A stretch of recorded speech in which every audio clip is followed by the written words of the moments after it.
This is Through the Rear View, a podcast from Three Aspens Media. I'm your host, Lindsay Young. On this show, we look back with the leaders, innovators, and storytellers who have helped shape their industries. We unpack the lessons they've learned, the pivots they've made, and the legacies they've built. It's a chance to reflect, reconnect, and get a view of what really matters. In this season, we're focused on the wholesale distribution industry. Enjoy. Today's guest is someone I've had the privilege of knowing and learning from for more than 20 years, or nearly 20 years rather. Mike Marks is a legend not only in his own mind, but also in the distribution industry. Known not only for his deep expertise, but also for his no-nonsense practical approach to solving big challenges. He co-founded Indian River Consulting Group, or IRCG, back in 1987 after a couple of decades in distribution management. Since then, he's built a consulting practice that's laser focused on B2B channel-driven markets, and he's earned the trust of executive teams across virtually every vertical.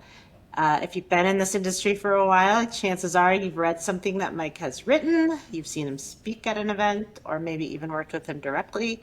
He's one of the most insightful, candid voices in the business, and I'm excited to have him on the show today. Welcome, Mike.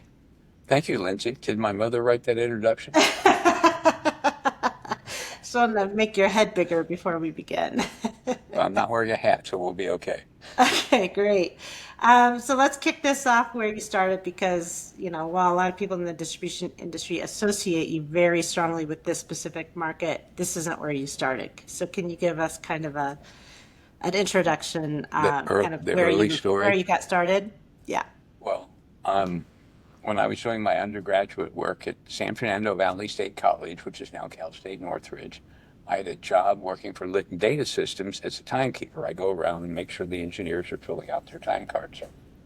Well, for some reason, I guess some people liked me, and I ended up getting pulled into and employed by the systems engineering department, which also had all the proposal work done. And we developed, this is back in the first worlds of digital. This is late 60s, early 70s. And digital was changing everything. And so we were basically, Litton Data Systems, we made weapon systems for the Army and the Navy and the Air Force and basically all of them. And so the problem we were having is that the engineers were really smart. They'd put these great proposals together, but the people that were deciding to award the contracts couldn't understand what they were saying. So they chose me to be the canary in the gold mine. And they stuck me into systems engineering, business development. And so every time we were doing a proposal for the U.S. government, I sat in all the meetings that got me this super security clearance and all this stuff. And if Mikey didn't understand it, they had to go back and rewrite it, which pissed off a number of the engineers. But we actually, it turned out I actually had a flair. Now that I'm older and know, I had a flair for process and understanding process. But at the time, they called it a flair for systems engineering. So I was involved with what's now become SOSIS and AWACS and TACFire and Sigma and a bunch of other things. So anyway, I mean, all that's expired. That's all ancient history, but that's basically where I started. Did you learn a lot of things you wish you hadn't learned? You can knowledge never hurts you. No, knowledge will always make you better. You just have to know how to handle it. Fair enough. Um, So obviously now everybody knows that, from the start, you've always been someone who cuts through the BS, so to speak, and says things how they are. So you just told us how that job came about, but what's the secret?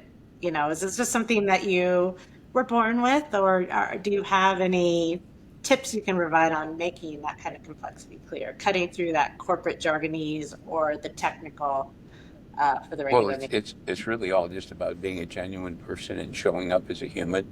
And Yeah. you see so much corporate speak today that people can't even understand what it is. Mm. I did a class at the university talking about how do you interpret a quarterly earnings discussion where a CEO in a public company is talking to the market and all the code words they use back and forth, which if you don't know what's going on, it's all just advanced BS. But to me, you just have to be genuine. And I mean, I was raised that way, and the reason I ended up in that deal with systems engineering back in the day was because I could actually be respectful, because my parents taught me that, and point out that, more in sorrow than in anger, I just don't understand. And well, actually, I am a closet nerd, and I love data, and anyway, I say shit a lot for people so that they think I'm a sales and marketing guy, but I'm a closet nerd. Well, I like to say, Mike, that if you wouldn't, one, speak like that in real life to a friend, or you can't, or how would you explain it to your mom, for example? Is that how you would explain it to your mom? Exactly. Yeah, Probably we, not. we actually, when we're actually doing work with companies and they're talking about policy, I said, you have to pass the spouse test. And they say, what does that mean? I mean, that somebody doesn't know all your three-letter acronyms and all this craziness. You have to show it to your spouse, and they have to understand and be able to explain it back to you. And if it doesn't pass the spouse test, you've got too much bullshit in it. Absolutely. So your first exposure to sales in B2B was as a manufacturer's rep. Am I right about that? That is correct. And you were given the dreaded rest of the world territory. So how did you, I guess, approach that challenge? Well, I would not, well, sorry, I need to frame it. Yeah, As you can see from behind me, I'm a car guy, and so I yeah. was a manufacturer's rep of racing products for Indy and race cars and drag racing and road racing and all this other stuff. So I loved all of that. And I had a car back then that had 500 horsepower, which would be like having 1,200 horsepower today with inflation. But so I loved the job, got involved in it. But the ROW territories, all the good salespeople gave up all their crappy accounts and they gave them to me. And so you had 300 customers and a total backlog of $1,000 a month, and because it was all crap. And Jack Goldstein, my very first mentor, and I'm successful because I've had the blind luck of having mentor after mentor. Mentors provoke excellence in you. I really didn't like him at the time, and and but I did learn a lot.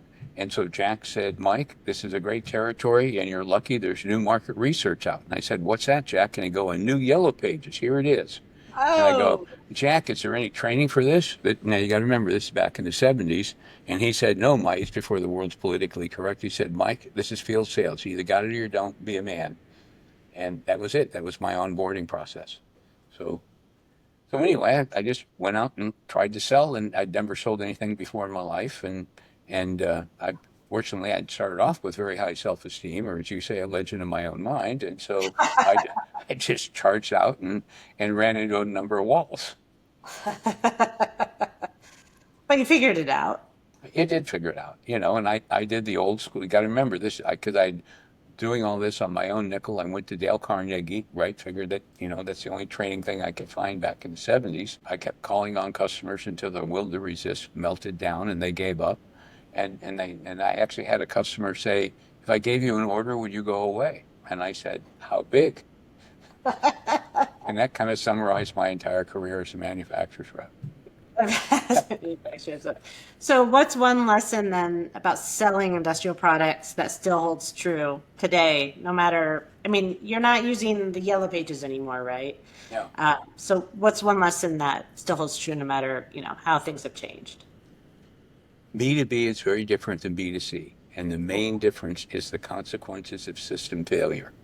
If you order a new thing of perfume or dog food on Amazon and it doesn't show up, nobody's going to die, right? In B2B, that as soon as you don't deliver on something, it's a crisis for somebody else. And so if you start looking at B2B, the thing that's so different is that trust between individuals, between a salesman and a buyer in two businesses, it's a proxy for supply chain reliability, because that customer knows that they're important enough to me that I'm going to move heaven and earth to make sure that I meet their expectations.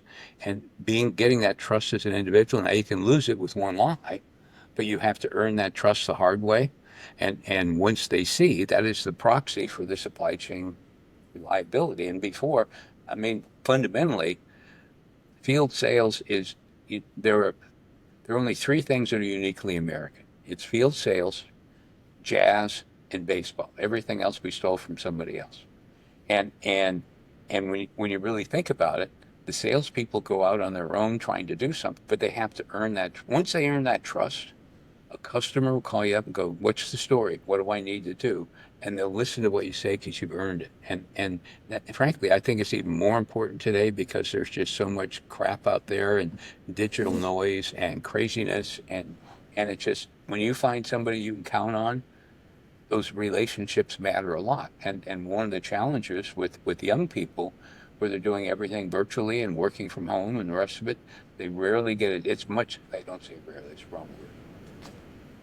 It's challenging for them to build those trusting relationships. And one of the things I learned from Dirk Van Dongen back when he was running NAW, I said, Dirk, how did you end up having lunch on Tuesdays in the Oval Office with sandwiches? And he goes, and he smiled at me and he said, Mike, all I've done my whole life is I collect relationships and I share them with my friends.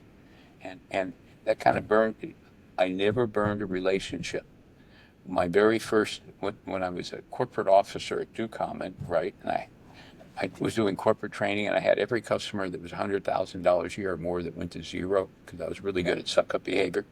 But what the point is, we were obviously a good solution partner. We screwed up, they got mad. So typically, we had the solution still work. You just basically had to unscrew it and put it all back together. So completely forgot what your question was, but that was a very exciting time. Well, I got it. I got it. oh, go ahead. So I was high enough in the company that I got invited to resign. I got into a sort of a urinary distance contest with the new CFO. And I thought all these people that I'd been buying these training materials from, I thought everybody's my friends, and all these people ghosted me. They were just fair weather friends because I spent money with them. And so ever since then, when there's somebody I worked with and they ended up losing a job or the company got acquired, they got whatever the reason, and I still to this day, I will reach out, what can I do to help? Because it really irritated me beyond all belief. It was kind of, I felt like a betrayal, but that only happens once.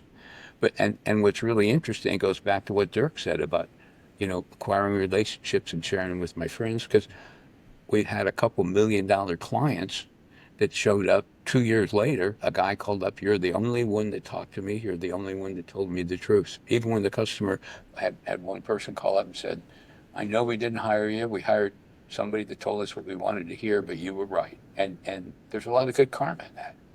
So that all those things are still true in business today, and they're actually even more important, I think, because it's so hard to get that level of trust. Absolutely. Yes, you've always been a friend to a lot of people in this industry, including myself. You've Well, and always, they've been friends to me too. Mike, you mentioned mentors earlier in this conversation, Yeah. and the number of recognizable names in the list of your mentors is pretty impressive. So you've had the privilege of meeting or working with some of, the top minds in leadership. So we're talking about Michael Porter, Peter Drucker, and others that It's you've mentioned. Shakadizes. There's just it's a long list, and it's blind luck. I tell people I'm like Forrest Gump, but I can't run. And if you want to get better at something, right, in racing, I either win or I learn. You need to play against a better opponent so you actually learn. And so just hanging out with those people, just some of the droppings of their intellect helped. Peter Drucker taught me how to ask questions. And basically now that I'm semi-retired, quote unquote, although other people laugh at me because they say you're semi-retired, it's what other people call Retired. Yeah. full time. But sitting on boards, some of the biggest impact I have as an outside board member is everybody's in the middle of fighting. What are we going to do? We're going to go left or right now, these issues and emotions and data-free opinions held with a lot of conviction.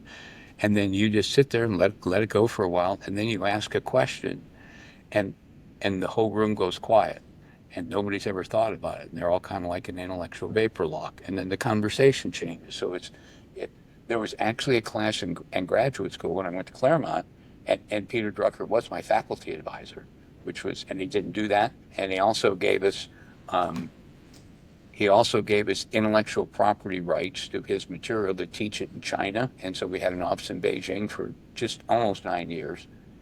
and Bob Swing, one of the founders of the company, was over there running it, married his Chinese translator. There's a whole dinner conversation in terms of all those things. But but what happened is he actually had a class that we took called work. And you're going to think I'm nuts, but he said, everybody talks about management and everybody talks about all these organization big things. Very few people talk about what is work and how do you get it done? What's the difference between good work and bad work? Is the work happening fast enough? It was a fascinating class. And a big part of this is learning how to ask questions. So, so that was a great deal. The other thing is I, I, I teach global strategy every November in Upper Austria at the University of Applied Sciences, their sister school with Florida Tech. And and and one of the things that to me people ignore about Michael Porter is he talks about competitive intensity and he talks about competitive advantage. But when he talks about the five forces, competitive intensity is like one of them, and everybody always assumes that, well, I'm in the one with the highest competitive intent. They have no idea what it really means. And then also, how do you do judo to reduce that competitive intensity, which links back to creating competitive advantage? And everybody, they learn this stuff in school, they memorize the terms, but they never learn how to use the model and do the critical thinking to apply it to an actual problem. I, I teach critical thinking at the university, and because my parents taught me that, and it's been hammered into my life my whole time. So and if you think about second order thinking, it's all about building a list of questions, right? And when I'm sitting, and I just did one a couple of weeks ago with some PhD candidates, and I gave them a problem after I talked about second order thinking and first principles thinking and inversion, the basic, just like I took four of the basic models. And they immediately go in and start solving the problem. I said, no, second order thinking is about what are the questions? What is the question? Going back to the old Paul Harvey, what's the question behind the question? And can you restate that as a question? And it was really fun because once they start to do it, you can see the lights click off and everything works for them. But the thing with competitive intensity, every one of Porter's five forces requires, if you're going to apply it to a business, it takes a lot of critical thinking. There was a gal, I think she worked for McKinsey at one point in her life. She wrote a book called Michael Porter for Dummies, and Ooh, when it actually dumbs it down so most people get it if they take the time to do the critical thinking. So I'll have to check that out. Mike, do you think people are afraid of asking questions? Especially if you're not already at the top of the, pecking that order that organization. that's never occurred to me. Oh, And you got me thinking now because I'm one of those guys that always led with my chin in a bar fight.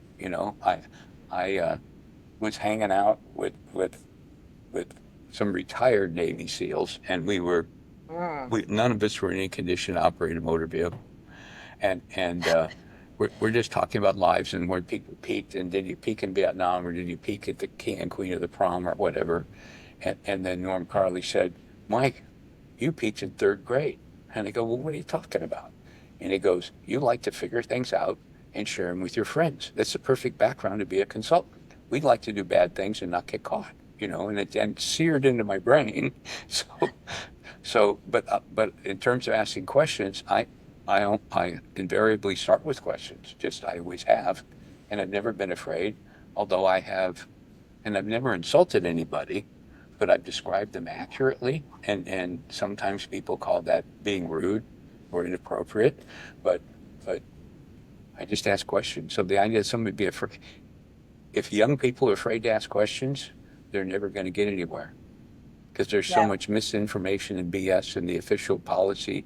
Look at a human resources handbook or a manual, and the people put the motivation posters up all around, and it's a crappy place to work, right? That they all you get paid and promoted for looking good instead of doing good. Well, I also am one of those people who's never, ever, ever been afraid of asking questions and that probably led me to the path I'm on, which is Yep. journalism. And now we interview people, write content. You can't be afraid to ask a question. But the other piece that pops to mind, though, the piece of advice that I give to people about that, about asking questions and not being afraid to speak up if you want clarification or if something doesn't seem quite right or you want more details about why they think that way. I think people are afraid, some people are afraid to ask questions because they don't want to sound stupid. They think everybody else in the room understands something. But in many cases, you speak up and you ask an easy question, and everyone else is like, oh, yeah, yeah. And everybody leans in to listen. And you learn that some people are keeping a mask on, pretending they know everything that's going on. But if you ask the question, everything becomes a lot clearer, which means you can make better decisions and you can have a better conversation and all the things. But that's been my experience with that. And I just think that, That parallels mine, and it does. But the information is always part of the solution. And just a lot of people, it's kind of like airlines measure on-time departure when they close the door at the gate, right?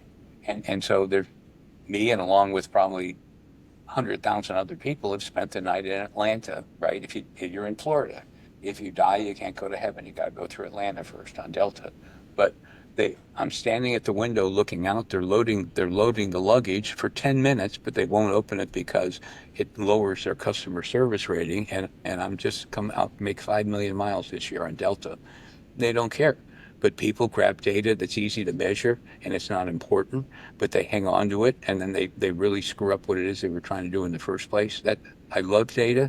Data is your friend, and you have to ask questions. The more questions you ask, the better answer you're going to get. yeah, you have to understand what the story is around and behind the data. Yeah. Yeah. Otherwise, the use of it gets very skewed. I'm just as passionate clearly about this as you are, because information is Well, frequently. I read your blogs on how to write, and I'm glad that you fixed most of my passive writing. A lot of people write passively. It's okay. That's what editors like us are for. Um, so I guess moving on to the next question. Let's jump to when you started Indian River Consulting Group. Talk about how that evolved from, I know it started with executive search and it evolved to the sales strategy and channel consulting firm it is today. And you've helped a lot of distributors and a lot of manufacturers in this market. So how did you get from there to here? When Lex Service bought Schweber, I became their business development guy. My job was it was an English company, right? I'm commuting back and forth. My boss was on the board of British Airways, so I got to fly the Concorde, and it was all cool. I was a legend in my own mind, and I'm buying all these companies, and I'm convinced I'm a captain of industry. But back in the '80s, doing leverage buyouts, an untrained monkey could have done it. But I mean, I didn't know any of that at the time. But so I was buying companies in the States, and I freaked out, and I was in London, woke up in the middle of the night in a panic, adrenaline surge. I think it was a mini nervous breakdown, knowing I was late for a meeting, and I was smoking at the time. Took 2 cigarettes before I realized it's an end table. There's probably a phone book. I realized I was in London. Said I got to get out of this godforsaken place, and so they'd taken very good care of me with a nice golden parachute and all that kind of stuff, and so I decided to reconcile with my second ex-wife that we'd gone through a nice amicable financial plan, and she'd moved to Florida, set it all up to be by her mom. I decided to reconcile with the second ex-wife. And so I quit, and my plan was to go back and finish my PhD, and I was going to get a tweed jacket with the leather patches, and I was going to get a pipe and Nice. teach at FIT and purvey wisdom. It was going to be wonderful. Well, I get back to Florida, and 11 days later, she goes out to buy a gun to shoot me. So I call the police, and they said, get to a safe location and call us back. It ended up, long story short, made the newspapers twice. I ended up with sole custody of a 6-year-old girl, 9-year-old boy, and a restraining order against her, and went through a personal bankruptcy. It was a horrible, horrible, horrible mess, and I ended up, well, so I had to go get a job. I had to do something. And so when I was buying companies, there's an old thing that once you've been a king, it's very hard to be a prince. And so a lot of times you buy a company and you got to take out the big guy. Yeah. And we called it we were very English, and we said we made them manager without portfolio. We put them in an office with no phone, just before email, and they could just sit there or go home. We'd still pay them, but go away. Yeah. And Roger Gabriel, who was one of the founders of Paul R. Ray, one of the big search firms that said, I think they're part of Heinrich and Struggles now, but Roger was working in Century City and frustrated with a almost a 2-hour commute each way. He knew Melbourne. He'd lived here for a couple of years, so we hung up a shingle, and Roger was that was a search connection, and so we were either going to call it Roger and Mike's Excellent Consulting Company. You can think about the movies at the time in '87, Yes. or we could see a picture of the Indian River looking out the corner of the bathroom window, and so it became Indian River Consulting Group. So we had to do that. And so then we had two guys and we're just starting. We got nothing. His wife was our bookkeeper, and we took all of our receipts and put them in a green trash can and gave them to our accountant once a year. It was really primitive. Yeah. But the thing that put us on the map was I was also on the board of the National Electronic Distributor Association when I was at Lex, and and and we had a week-long program for our executives to go to Texas A&M, and they were having Texas A&M was having problems with the sales and marketing.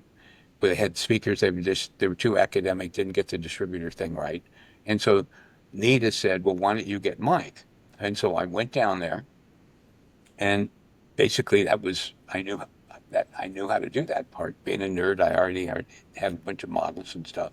So what happened is I started with NIDA, and then it was ASA, and then it was NHREW, which is now Hardy. I mean, so all these trade associations would come in, and I'd be doing I'd do a day on sales and marketing, and I'd be down there for 5 days, and they just juggle it, and all these people kept coming through, and then the people that were there would bring me into their convention for either a workshop or a keynote, and in 1999, I did 99 speaking engagements and So swore I'd never do it again.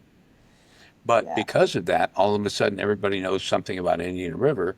And what typically happened, I would do a workshop, and I'm very direct, Yeah. and no bullshit, and so people can kind of see it, and I did my lectures like I teach. It's more graduate level, so it's very participative. So you're always asking. So you asked me original about the teaching.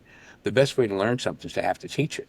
And every time I taught a class, every time I talked to people asking them questions, I would learn more about it.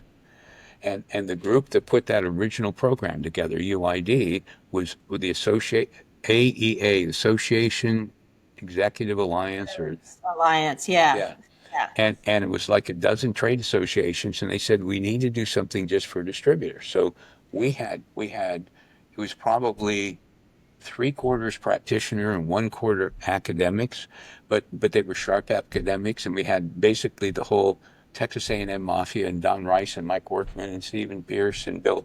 Yeah, man, it was everybody for everything. It's just an inch wide and a mile deep on industrial distribution. And they've gone through several things, and the program's changed a lot. It's moved away a lot from the traditional distribution where people can get a basic boot camp on what is distribution all about, and Uh-huh. and and it's gotten much more into the soft skills now and everything. But it's a different generation. But that AEA leadership has kind of kept this thing up, and we still change. I would say we probably change 15% of our speakers every year based on the evaluations. So anyway, it's so what I try to do, like in the critical thinking, I actually show them the prompts that I use on large language models to design a 4 1-hour courses. I'm teaching critical thinking, and I showed them the prompt and showed them how to do it, and said, why don't you, now that you've learned how to do second order thinking, and they all got excited about it once they figured it out. This is neat. This is neat. And I said, why don't you go teach it in your company? What do you mean? I guarantee if you teach it, you're going to learn a lot. And You're but gonna the learn a thing is, lot. if you're really focused on the students, and that means what the student needs sometimes has nothing to do with what's in your lesson plan at all, right? Uh-huh. But you do what's right for the student. And so I don't care if they criticize you that you didn't do all your slides because there's a bunch of people in the room, they all wanted to go this left, and so you go that way, right? This is executive ed. Yeah. It's not curriculum based. So anyway, I think that they've done a really great job of keeping it alive, and it's going to continue to grow and develop. But teaching something is number one, you learn it, and number two, I became a better race car driver when I became a licensed instructor to teach people how to drive race cars. Yeah, I don't think I knew that you taught people how to race or do race cars, race cars. That's the word. That's where I got the shirt. You go down, take a bunch of, doing McLaren, Very and I'm a cool. licensed instructor for Ferrari and Porsche and a bunch of others. And when you buy one in Florida, depending on how much they get in your pocket, they give you 1 or 2 days on a racetrack, at Daytona or Sebring. But they got to have somebody like me that's got the license that can sit in the passenger seat going, break, break, we're going to die in a ball of fire. So I'm definitely not well suited for that path. You would hate me if I was sitting next to you in a race car. when I took Marilyn to the racetrack and let her drive my Porsche, I took a friend of mine to let him instruct her because I knew if I tried to do it, it would be really, really bad for me. Yeah. You guys might not talk for several days, probably. So two things emerged from what you just said for me. The first was you're talking about learning from teaching. 100% agree. I think also learning by writing about things is also a thing, right? There's zero chance I would know what I know now about the distribution industry if I hadn't written hundreds and hundreds of articles Exactly. and interviewed and talked to so many great minds in this industry. So I think hopefully that doesn't get lost. But I encourage people to both do what you said, teach, and do what I do, write. And I read at least 1 hour a day, no matter what. Yeah. And you got to read and learn, and there's just more stuff you get, and try and write, and then you fix it for me, and off we go. Shouldn't be exposing all this in my interview, but That's yes. okay. That's okay. It's still your brain. We're just helping you put it down on paper. The other thing that sticks out to me is you and everybody else that I've interviewed for this podcast so far, and you're just number 5, so it's been 5 so far. Every single one of them, there's this trend or this Theme? consistency. Huh? A theme between us. A theme, thank you. There's a theme amongst all of you where you all have pretty much been very willing to say yes to opportunities, even if you weren't 100% prepared or ready or even qualified for those opportunities. You said yes, and then you jumped in and you figured it out, and you were probably more qualified than you give yourself credit for. But a lot of what you described was you saying yes to those opportunities to work with those different associations and to teach on different topics and to work with different companies. And I just think that's a really good lesson for anyone that's up and coming in this industry, to say Well, yes and try new things. I'm probably one of the older guys on your interview list, so I've raised the average age of your interview candidates, and I probably lowered the average IQ. But, no. but the thing is, when you get older, what people regret are the opportunities they didn't take. They didn't take. And one of the things that happened when I was running Schweber, we did a value clarification exercise, brought in a psychologist, and you get little stickers on value and put it down. And I discovered and it has been driving my whole life. I didn't know until I put the sticker down. I've always wanted to have an exciting life. So it just, I get bored really easily, and so I need to, if I have time in my calendar, there's nothing going on, I'll add something. It's technically it's called being event greedy, right? I just fill it all up. And I mean, my friends are that way. I mean, met a guy for dinner. He showed up 30 minutes late, and he held up his iPhone and said, "I'm sorry, I had to cram an hour's worth of meditation in 15 minutes. It's really tough," And but the thing is, you get all this energy, and you want to do things, and you're learning things, and like I said, my life. Norm was right. My life did peak in 3rd grade at show and tell, and and I just like to figure things out because I got this terminal curiosity. I break things because I'm playing with them and trying to figure it out. But everybody that you had, it's about, and if you think about opportunities, a new opportunity, it can be something that's not an opportunity to other people that have done it, but a lot of these opportunities are things that nobody's done before, especially with this modern day of AI and digital and all of the industry change. So what constitutes qualified when nobody's ever done it before, Sure. right? Right? I'm jumping in the deep end of the pool. You know what's really cool? I didn't have to wear a weight belt this time. It's going to be a lot more fun. So, but Yes. you just fail fast, learn from it, and keep moving on. Yeah, I agree. So speaking of AI, Mike, today you're working on AI projects with a lot of companies, and you also worked with AI. We didn't talk about this yet. Back in the day, as part of a contract, you kind of mentioned it, but you've been basically you've come full circle, right? Can you tell me more about the AI work that you're doing today, and maybe based on that experience, how you see AI reshaping the way companies are thinking about strategy and training? Um, That was a big AI one. has been around since the early 50s. Uh-huh. Okay. The first AI language was Lisp. Um, I was a beta test site on Prolog. Um, I did an AI project for the U.S. Army um, back in 1970, and it was basically just a lot of math and Monte Carlo simulation, and I had some adjustable arrays that were Lisp cases. All Lisp was, if all these knobs are this way, you should do X. If the knob changes, do Y. I'm Wow. oversimplifying it, but Sure. but you could actually load data into the arrays, in changing situations and the Monte Carlo simulation. It's still classified, I think. I don't know. I couldn't. I went to the Freedom of Information because I wanted to talk about it since I'm doing all these AI things and I'm in all these AI forums. I'm actually I teach prompt engineering at the university, and I actually had just taught most recently at the last UID course in terms of how the things go together. And I'm very involved in orchestration, which is kind of nobody's really talking about it yet. They're just talking. But I have a hypothesis that anybody that thinks they're an AI expert knows 6% of the field. Probably. 94% they don't know. And I came up in the algorithms and all that stuff. I've learned and spent a lot of time on the training of some of these large language models, or at least when you're trying to custom, like you want to bring an open source llama in and you want to get a sales coach for your salespeople. So we've done a lot of this stuff with training and how to do all that. But but I've got, I don't know, probably 15 newsletters on AI that I get and people that I talk to and I don't know any. I'm not even trying to keep up with all these other crazy things. And there's so much misinformation and so much bullshit. It's unbelievable. They talk about FOMO, fear of missing out. And when OpenAI came out with O3, which is their first reasoning model, they were bragging about one of the astronauts in the International Space Station took a piece of paper, wrote a diagram on a thermodynamics problem they were having with condensation. They took the picture and uploaded the JPEG into O3. And not only did it recognize the picture, it told them to figure out how to solve this problem. It interpreted it, it gave a solution that they were able to implement, and it worked. Right? So everybody's going, "Ooh, wow, gee whiz, golly, cool." Guess Yeah. what?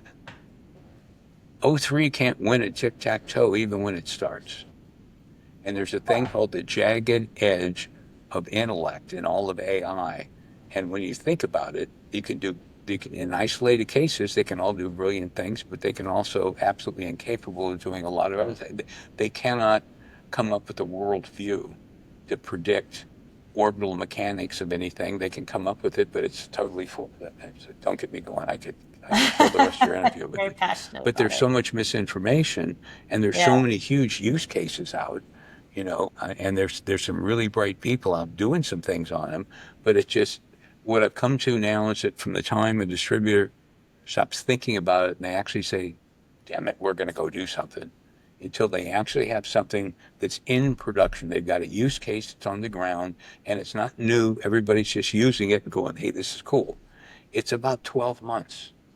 Uh-huh. So everybody's waiting to see what everybody else is doing, and they're looking. Well, I'm waiting for some software package to pop. I was just at the DSG AI summit that we had here last month, Uh-huh. and Ian and Jonathan had managed to get 41 suppliers of software that had specific distribution solutions on a couple pieces. None of them are platforms, right?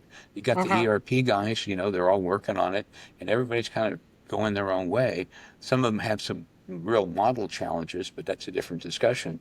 But all these things are there, and a bunch of the companies that had shown up there, what you do is you find out where do we suck the most, I mean, if you just want to think about it, it's Eli Goldratt's constraint theory, right? If I could change one thing that would make my customer experience better, reduce the heartburn and butt rash of my sales team, make us more money, what is that one thing? That's the critical constraint.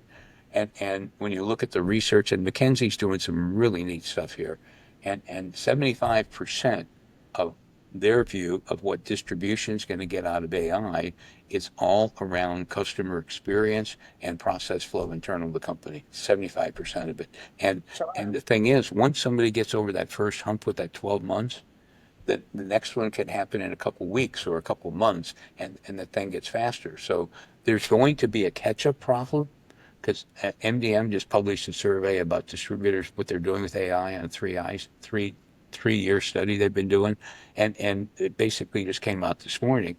The larger companies are engaging much faster than the smaller companies. And the thing that's really interesting, it's not a cost issue. It's executive leadership and vision. And I think a lot of these owner operators, I took it over from my dad and I never went, they're just, everybody's waiting to see what everybody else is going to do before they do it. But once they start, they've got that 12-month cycle. You just can't go out and buy it. I mean, look at how screwy CRM implementations have been. And this is much more about organizational change management than it is about technology. Sorry, you got me all excited. That's okay. That's okay. I have a lot of questions swimming through my mind, but one of them is if I could spin off of that a little bit. You mentioned the 41 vendors that were DSG's Applied AI, where I was there too. I know, we Uh, had a drink. yes, we had a Only drink. one because they were rationing it. It was terrible. Actually, I found my name tag from that the other day. A bunch of people gave me all their extra tickets, so I'll Your just hold mother on to warned you those for about next those time. people when you were a teenage girl. Don't Oh, take drinks from strangers, don't girl. take pictures of strangers. Thank you, Mike, for that advice. Not a concern anymore, thankfully.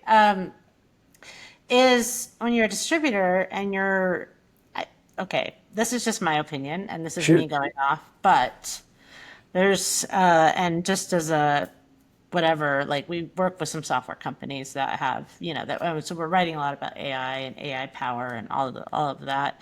But when you're a distributor and you're looking at these platforms and you're thinking, I need to adopt AI, which sounds like such a generic, broad statement. Like, what the heck does that even mean, right? It seems to me like there's more options now than there were 2 years ago to actually define that and identify opportunities.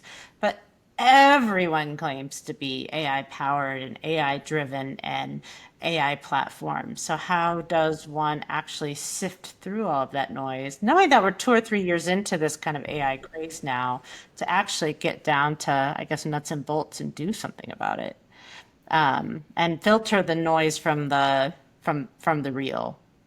Everything is AI enabled now. All somebody has to do is say it's AI enabled, and it's just like, as a golly gee whiz, it's like everybody wanted a hula hoop. It's the same thing, and they haven't Yes. changed the software. It's like when the cloud first started, and all the ERP guys and everybody else started saying we're cloud enabled. All they were is they were able to put their system in the cloud and run it remotely, right? Absolutely. Right? But they Same didn't thing. have any of the capabilities that the cloud provides. It was still just an on-premise system. It was just sitting remotely, which is Sitting stupid, somewhere else. and everybody hypes it out. So if you're a distributor, the very first place I would point you to is DSG, MDM, your own trade association. There are a lot of people that are out there, and I know several of them are your clients. Am I not supposed to mention people? You But can mention people, but sure. I mean Brooks Hamilton and Fantastic. Well, Nick Yeah, Pericles kind of leading that, and I mean good, good there's deal. a number of people out there that are doing really good work here, but if you go look to your association, they're filtering a lot of this, and the people they're putting in front of you get you the straight scoop.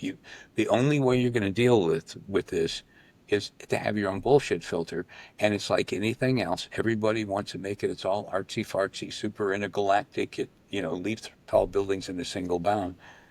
Just when you sit down and talk about how it actually works, it ain't that tricky. It Yeah, really isn't that tricky.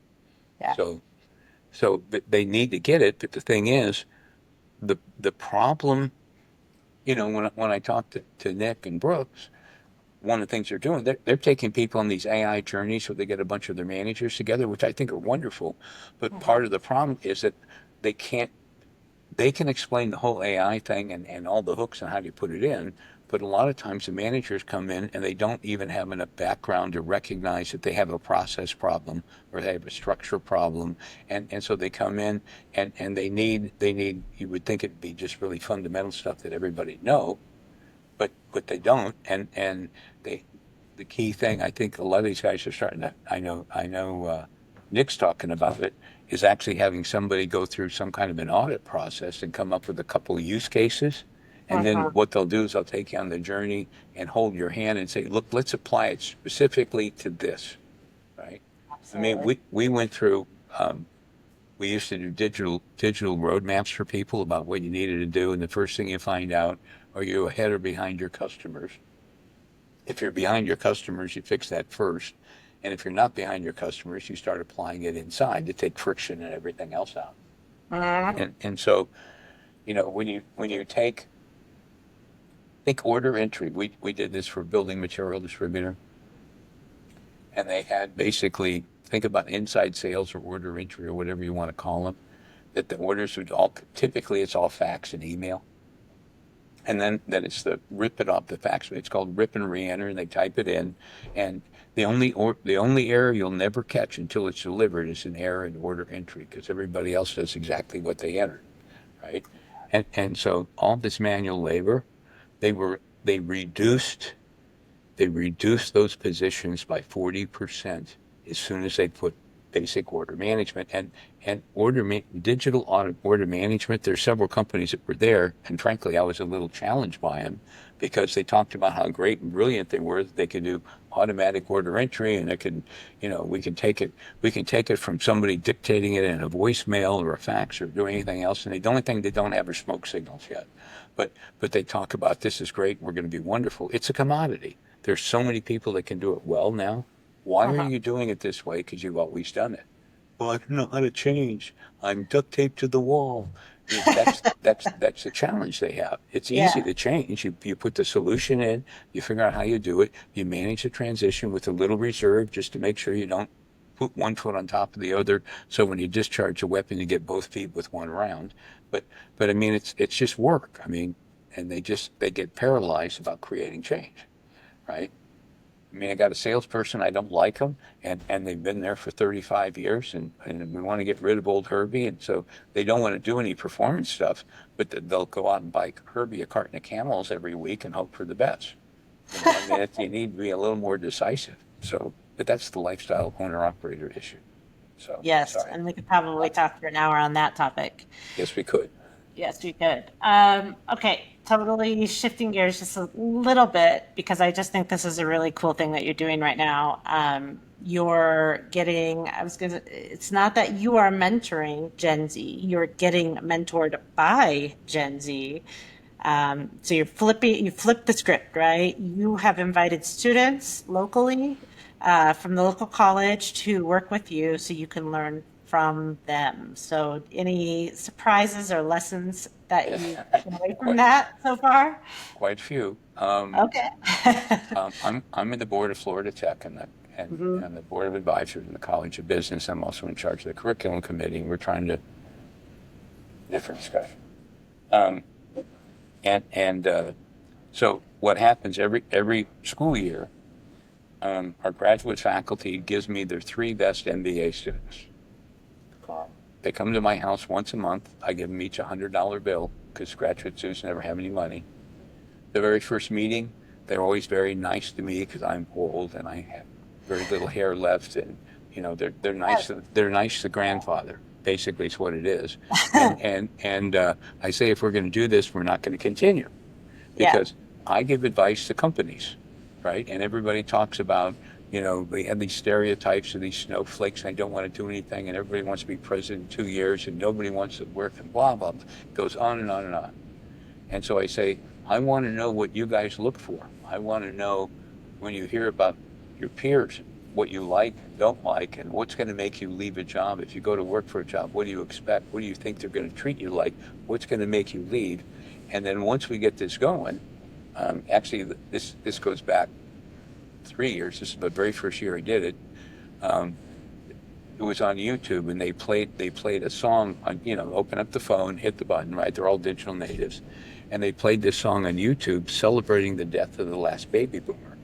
And I was laughing so hard I almost peed my pants. It turns out that when the last baby boomer died in this song, that apparently the unicorns have been around all the time, and all the unicorns came back, and they're glowing and all rainbowy as soon as the last baby boomer died, and the whole world just got wonderful. And then I decided this would be perfect to use at one of these executive workshops in a trade association, but YouTube took it down for inappropriate content. So, That's a any, bummer. but I figured I'm what they're talking about being dead, and I thought it was hysterical. So, anyway, Anyway, um, the, but the things they care about, they're, and I will admit that there is a single-digit percentage of snowflakes that you say anything critical to them, they just melt in the ground. And I'm convinced the number one cause of that are what I call helicopter mothers. And I've actually had students when we have to create resume-worthy experiences. When they get to be seniors, we do mock interviews with them. I'm going to play a Wells Fargo hire, and you're going to come in and interview for a regional, and I let them go until they blow it, which is usually about 10 minutes, and then call time and give them some advice. I had a kid say, I have a real interview. And I said, well, that's great. Where are you going to go? And he tells me, and he goes, can I take my mom? And I go, what? And I go, can I take my mom? He said, no, they're hiring you, not your mom. You show up there with your mother, I guarantee you they will not hire you. correct. And by the way, this is not an isolated problem. And I started to, so this kid is all wrapped around the finger. Mother's telling him exactly. It turned out she was sitting outside the interview room. She wasn't even supposed to be on campus to make sure everything went okay for him. Oh, geez. So I started telling him, because at the time my daughter was a West Point graduate. She was on her first combat tour in Iraq. Ended up doing 2 for she. Well, you know her. And so he said, and I talked to him about, you graduated with honors, got a Bachelor of Science in Business Administration. You go directly into officer's candidate school. You could pick whatever MOS you wanted. They'll pay for your graduate school. And he got all excited. He said, would you talk to my mom about that? And I said, I'd be happy to. And so she comes in, and Sheldon said, Mike wants to talk to you about a career in the military. And she snaps up and she says, only criminals and stupid people go in the military. Oh, no, that's awful. Well, I immediately remembered the old line, never approach a horse from behind, a bull from the front, or an idiot from any direction. I said, I'm sure you're right. I wish you well. I didn't say what I thought after that. Yeah, fair enough. Yeah. But I don't even remember what that question was. I'm still pissed off at that. And these helicopter moms are ruining these kids. Kids need to go to school. They have to have challenging ideas. They have to have stress with new ideas. They have to try things and fail. They have to develop self-independence and rely. And the single-digit percentage, there's no hope for them. I mean, it's sad. It's going to be hard. Yeah. But when we talk about the 90+%, they've got great values. They want to work. They have no tolerance for working for Triassic reptiles, or what they call PMS, pale, male, and stale executives. Uh-huh. And what happened? That they want to work somewhere that they're working for a company that's ethical, that's adding value to society, and is proud of it, and is clear about how they're adding value. They want to be able to make the world a better place. And they come into a company that doesn't do digital, and they got some green screen inventory control for inside sales. That nobody wants to be associated with somebody like that because they know it's a dead man walking. Yeah. And their values in terms of how they get things done, I've seen some absolutely amazing things that they can get done. NASA has, our university started because of NASA, and Okay. we have these competitions with NASA in science, and these kids kick butt. They just kick. They're brilliant. We win these hackathons. And they just don't want to work for these old school that, well, I want you to be loyal, right? And kiss my ring. Don't get my finger wet. And it's just, you're so privileged that I gave you a job, and they just don't get it. This whole power and positional power thing, they're just not going to work. And so, to me, they have the perfect set of background and experience, for the way the world's completely coming apart. Yep. You know, I it's just agree. a lot of the social bound, a lot of the structure that we had for civilized societies fundamentally broken and is breaking more and more rapidly. And so a lot of these traditional businesses won't exist anymore. You know, everybody talks about AI eliminating jobs. I think AI is going to eliminate businesses. I mean, if you look at Brad Jacobs and what he's doing in the building material business, I mean, one of the things, and I made enough money on his other stuff that I bought myself a nice motor yacht.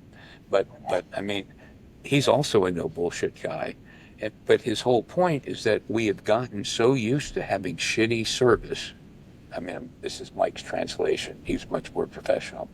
But, you know, the customer orders something from us and they order 15 and we tell them when it's going to get there and maybe it won't get there or maybe part of it will get there or we'll end up substituting something else and not tell them. And the customers have gotten so used to crappy service and everybody compares themselves to everybody else and they all suck the same amount. And I stayed married to a mean woman for 11 years. You get used to anything. And so what's happened, Brad's saying, look, when you order from us, we won't take the order. If you want 15 and we only have 14, we'll tell you. You have a choice. We're not going to tell you that and ship you 14. And you know what's going to happen? People like that are going to change the world. You know, if you think about customer experience, what Brad's talking about, he's talking about customer experience the way they asked Jeff Bezos back in early 2000s and I listened to those deals. And they go, well, what do you think about competition? This is back when they gotten out of books and they were just kind of get big. It's early 90s. And he says, we think about competition like Boeing thinks about gravity. Ah, It's just there. I don't pay attention to it. We play our own game. We do what we can for our customers. And Amazon is a sourcing organization. It's not a sales organization. Jeff said we help people buy. That's all we do. And I can be sitting I was sitting in Busan, Korea in my jockey shorts at 2 o'clock in the morning because the time zone I couldn't do anything. And I'm buying stuff on Amazon for my kids, you know, so it's just sourcing.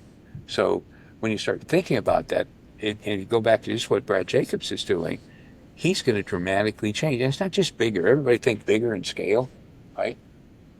Look at what AD does, affiliated distributors. yeah. These are independent. It's a very large organization taken as a whole, but there's a whole bunch of them that are owner, operator, managed, but they're professionally managed. Okay, their growth rate is significantly faster than the giant public company chains because Drucker talked all the time about there's a right size for a business and you can derive it analytically and you take a look at it and bigger isn't better. Bigger is just more bureaucratic. And so that's part of the problem with AI. The big guys are because they can spray some money at it. It's the small people. It's all about change management, moving quickly, and the small guys are going to disrupt all this. And this is a long way around. That if I'm a Gen Z and I have it, and I'm digital native, and I understand all these things, and by the way, you come in as a freshman, you won't get out of your first year of business school without knowing Python, Hmm. right? Interesting. And Python is programming for dummies. I mean, it's I'm even taking a course in it now because I'm doing a bunch of stuff with AI and they're generating Python You want to language. understand it. I Yeah. need to get the ecosystem. So, but I That's mean, awesome. you know, everybody figures that out as you go. And the young people, they are going to fix. They're going to fix what the baby boomers screwed up. I'm embarrassed to be a baby boomer because Oh, if you go back to what a grandfather's supposed to do, is back in the day. This is back in the days of the Romans. I'm supposed to be out planting the trees because I know I'll be dead, but I want my grandchildren to have the pleasure of shade. that's And I'm doing things for the next generations. And that's everything had been that way up until the baby boomers, because the baby boomers are all about me, me, me, me. Enough of me talking about me. What do you think about me? And it's what can you do for me? And they're sucking everything out of it they can. And the next generation coming through is going to fix it. I feel very confident about that. that makes me feel good. Um, we have a few more questions left. Sure. I want to ask, we've covered a lot of ground so far. Looking back, What do you hope people will take away from your body of work? Because you've done a lot of teaching, a lot of consulting, um, this podcast, of course, a lot of speaking. What do you hope people will take away from all of that? It's a tough question, I know. Go jump in to do something. Stop trying to set your goal that I want to be president of a company, or I want to get a bunch of money, or I want to do, there's something. That you're going to make for a miserable life. Find something you care about, that you actually care about, and you have to study. And it's not about entertainment. It's something you care about as a cause or people, and then go jump in with both feet and go do that. And what happens if you think about wealth? The way you create wealth is that I add value to society, but I also have to have money to get the things I need. When I add value, I get money. If I add value faster than I'm consuming it, I create wealth. It's as simple as that. And what kids don't know is I get a raise, I go out and buy a BMW. I mean, I get a raise, I need to put that money. I'm going to create wealth because my money is working for me, not just me. It's not an inflationary lifestyle. And so if you jump in and find something you care about, and they say it takes 10,000 hours to become an expert at something. And an expert has failed more times than the beginner's ever tried, right? So find something that you really like. You know, in the Orient, if you spend any time in Asia, what people do is they have an avocation. I'm a Japanese gardener. My back may be gone, and I may not do much of it anymore, but I'll be a gardener for the rest of my life because I'm proud, and that's my avocation, and I keep studying, and I keep learning. And you want to do something, and if you really want to get to be a senior executive, it's not about being smart. It's about being an absolutely brilliant communicator so that you can help other people understand what we're trying to do and where we're going and doing all these things. And to do that, you need to get a whole career of development jobs. Somebody's putting you in to do something, you're learning it, and you do a whole bunch of learning jobs before you get a payback job. When you get the payback job, there's no learning curve. They're bringing you in because you've got the skills and the ability to create shareholder value or whatever you're doing. It could be an NGO or not-for-profit or something. But Yeah. but what they should learn is chase their passion. I've been in distribution for 50 years, and Peter Drucker always talked about, I'm the professional observer. And he had a huge impact on me back then. And I have been an observer for 50 years about how distribution has changed and continues to change. And change is a good thing. I mean, at some point, you know, I'll be dead, everybody else will be dead. The distribution is still going to be here. I mean, we're like cockroaches, we're impossible to get rid of, you know. And well, understand, a distributor can lose money till cows come home. Distributors only die when they run out of cash. Yeah. You know, and you can run out of cash just as fast by growing really rapidly and not doing it. I mean, that's what happened to Unisource in the beginning, you know, when they went through bankruptcy and all these other things. And that story repeats itself all the time. Yeah. So find something that they care about and do something that you love. If you do something you love and you can actually make a living at it, you're going to be a happy person. Well, from my point of view, sorry, I use this story a lot. I say we all end up dead. And Lindsay, I hope it's decades in your future, I hope so. and you're in a prone position, surrounded by many grandchildren and loving friends, and they wonder, why does Lindsay have this little grin on her face as she leaves the world? And you're thinking, man, what a ride. Yeah. That's the only way you win. Because people, at this age, I'm going to more funerals than I am weddings. And you go talk to people that are in hospice or somebody that's sort of towards the end, they always regret what they didn't do. Now, I have a long series of really stupid things that I've done, and I still continue to generate those things where you're saying it seemed like a good idea at the time. Uh-huh. I'm better now than I was 50 years ago, but it's just a gene. It's a bad gene, bad boy gene, I guess, or a stupid gene. But the thing is, you're at least doing things. You're living. You look Yeah. yourself in the mirror and you think, you know what? I lost that battle. And a lot of times it makes. Here's the advice I would give somebody coming in. And I'm going to read it to you because it hit me a hardcore stoic, as you know, and I've been that way Yes. for a long time. And I'm holding up this picture, and I will read it to the audience. And thinking of life as an iterative game changes how you play. Hmm. Positioning yourself for the future carries much more weight than winning in the moment. You can win all the battles and still lose the war. And if you keep thinking, this is what I have passion about, this is what I care about, this is what I'm good at, I have some skill at it, and I want to do it, I want to keep learning, I want to be a lifelong learner and learn more. And so all I care about, I either win or I learn. And taking that feedback from people, right? You know, that whole thing, it's the most feedback's the most wonderful gift in the world, and nobody knows how to open it, and they get all defensive. But the one thing that has really helped me a lot is just, and I've been criticized. I've been criticized for changing my mind too often, but I keep getting new information. If I get new information, that's why I never use the words always or never, because I'll never be wiser today than I will be tomorrow. If only more people had that perspective, Mike. Well, then I lose some of my differential competitive advantage, which allows me to race cars, have a really great girlfriend, have two wonderful grandkids, two kids that are both doing really well, and I'm just a happy guy. You kind of get old and drifty, you know, wearing glasses. I got hearing aids, you know, I'm doing all these supplements now, and it's just all right.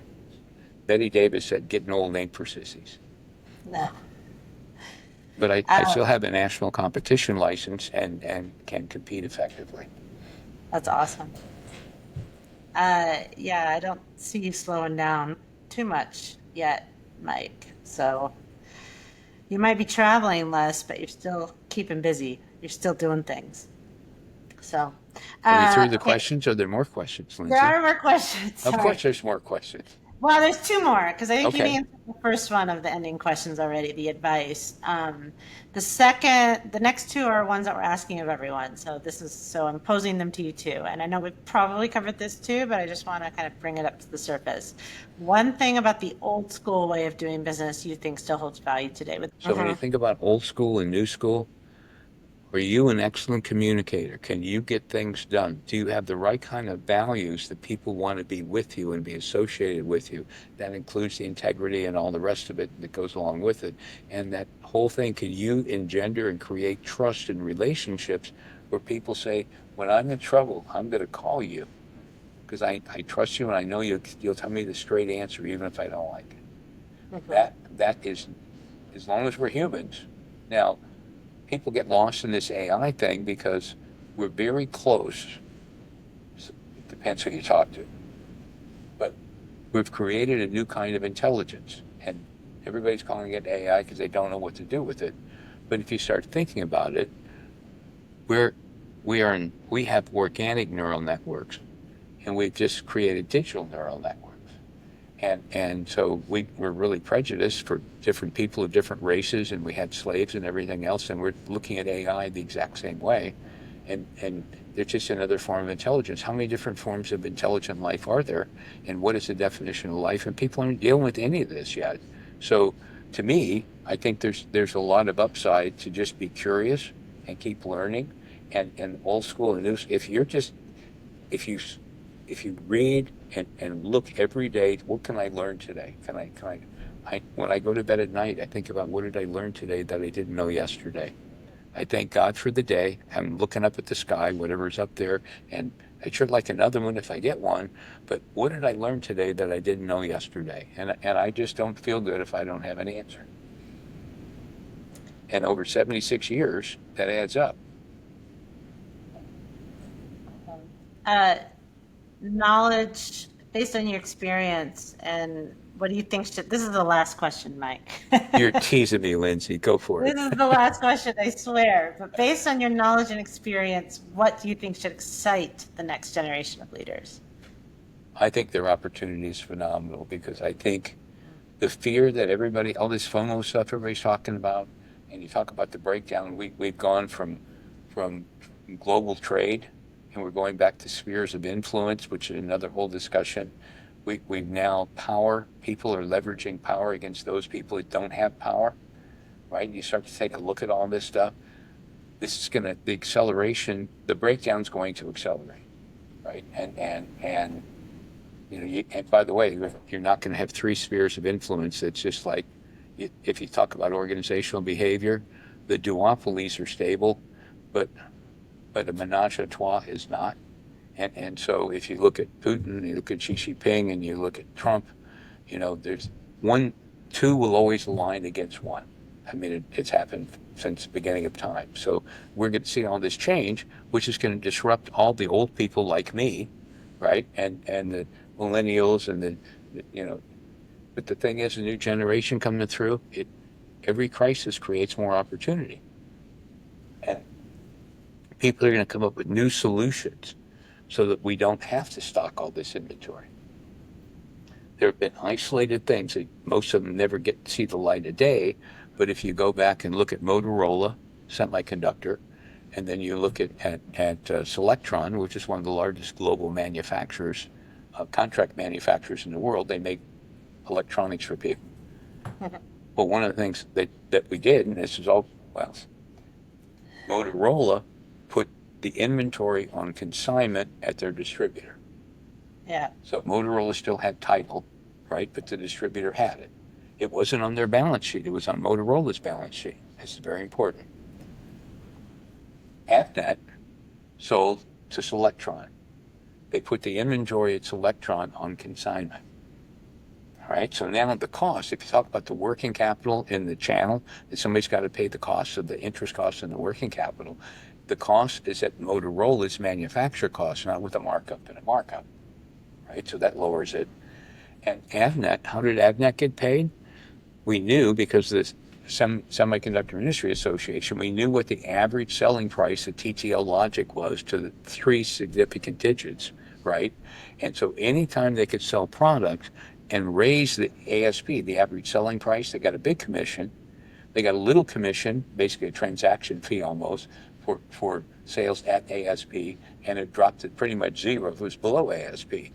And then so all of a sudden, you take all this inventory on the channel. It's called enterprise consulting. If you put all three of these companies together, right? We used to do some of that. I'm retired now, but we did a deal with some large medical device manufacturers that wanted to eliminate one of the giant distributors. So we take all their data. We said, if you can set up your own distribution centers, can you do it and get rid of them? They couldn't even come close to getting rid of the giant distributor. So, but my point is, there's all kinds of things that people can do and innovate. We don't have to do it this way. We did it this way because it was the only way we could do it. And distribution started in the U.S. in scale right after World War II, because everybody came back from the war and couldn't get a job. And old man Gordon got eggs from a farmer and went door to door and sold them, and went back and got more eggs, and that's how Gordon Food Service, right, up in Michigan. So I mean, there's all these stories that are in there, but anyway, I think the young people they're gonna benefit from this chaos and misery, and they're gonna bring hope back to the world. And I'm waiting for the unicorns to show up when I leave. I'm excited to see those too. I'm not excited for you to leave, just to clarify. But the Well, unicorn I'm thing, hard to kill. I am very hard to kill. I have 3 lives left. I'm looking at myself as a cat. I held a boarding pass on a DC-10 American Airlines that left Chicago in 1978. The left engine fell off, and they didn't let me on the plane. I missed the flight. So, and the second ex-wife got it. It was all. So, anyway, just when it's your time, it's your time. that is quite the story to end on. Thank you, Mike, for joining me. As always, I learned a ton from you. And I thank you for all of the insights you've given me over the years, but thank you for sharing them with my network through this podcast. It's been awesome. Are you willing to share your next victim on your podcast? Because I know the guys you had. I mean, I like hanging out with those guys. They're all pretty. You didn't get a dummy yet, but I haven't gotten a dummy yet. I'm pretty picky about the dummy thing. so they got one yet. Next one. I do have another victim, so to speak. I'm getting something lined up with George Patti. I love George Petit. Yes. So I'm I really spend excited most of my about time with George Petit. Tell him Mike said hi, and that I'll look forward to seeing him in the next bar I'm hanging out in. Because that's that. well. Thanks Awesome. a lot, Lindsay. I really enjoyed it. God knows Thank you. how you're going to edit it, but you're on your own. I have a lot of experience editing you, Mike, so I No. think we'll be just fine.